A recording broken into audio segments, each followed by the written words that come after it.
There's no feeling more intense than starting over. If you deleted your homework the day before it was due, as I have, or if you left your wallet at home and you have to go back after spending an hour in the commute. If you won some money at the casino and then put all your winnings on red but it came up black. If you got your best shirt dry cleaned before a wedding and then immediately dropped food on it. If you won an argument with a friend and then later discovered that they just returned to their original view. Starting over is harder than starting up. If you're not ready for that, like if you've already had a bad day, then what you're about to go through might be too much. Feel free to go away and come back. I'll be here. Alright, thanks for coming with me on this trip. I'll understand if you have to take a break at any point. Just find a safe place to stop and quit the game. Don't worry, I'll save your progress, always. Even your mistakes. This game is a homage to a free game that came out in 2002, titled Sexy Hiking. The author of that game was Jazzuo, a mysterious Czech designer who was known at the time as the father of B games. And B games are rough assemblages of found objects. Designers slap them together very quickly and freely, and they're often too rough and unfriendly to gain much of a following. They're built more for the joy of building them than as polished products. In a certain way, Sexy Hiking is the perfect embodiment of a B game. It's built almost entirely out of found and recycled parts, and it's one of the most unusual and unfriendly games of its time. In it, your task is simply to drag yourself up a mountain with a hammer. And that act of climbing, in the digital world or in real life, has certain essential properties that give the game its flavor.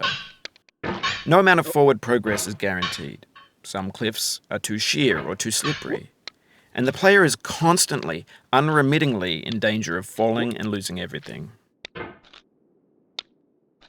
Anyway, when you start Sexy Hiking, you're standing next to this dead tree that blocks the way to the entire rest of the game.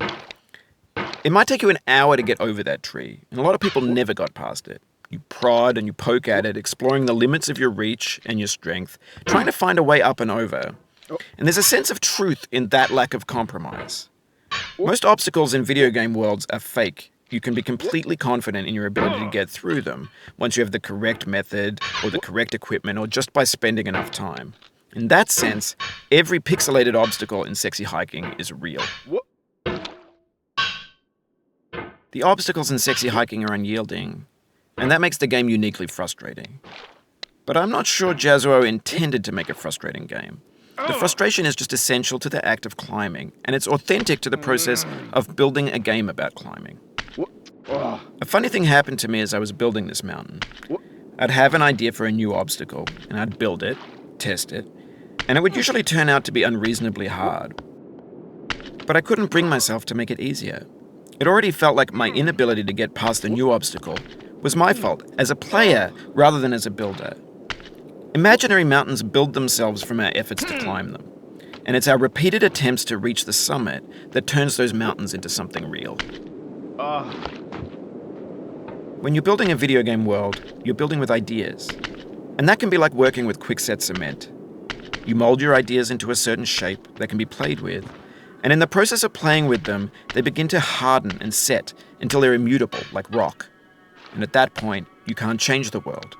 Not without breaking it into pieces and starting fresh with new ideas. For years now, people have been predicting that games would soon be made out of prefabricated objects, bought in a store and assembled into a world. And for the most part, that hasn't happened, because the objects in the stores are trash. I don't mean they look bad or that they're badly made, although a lot of them are. I mean they're trash in the way that food becomes trash as soon as you put it in the sink. Things are made to be consumed and used in a certain context, and once the moment is gone, they transform into garbage. In the context of technology, those moments pass by in seconds. Over time, we've poured more and more refuse into this vast digital landfill that we call the internet. It now vastly outnumbers and outweighs the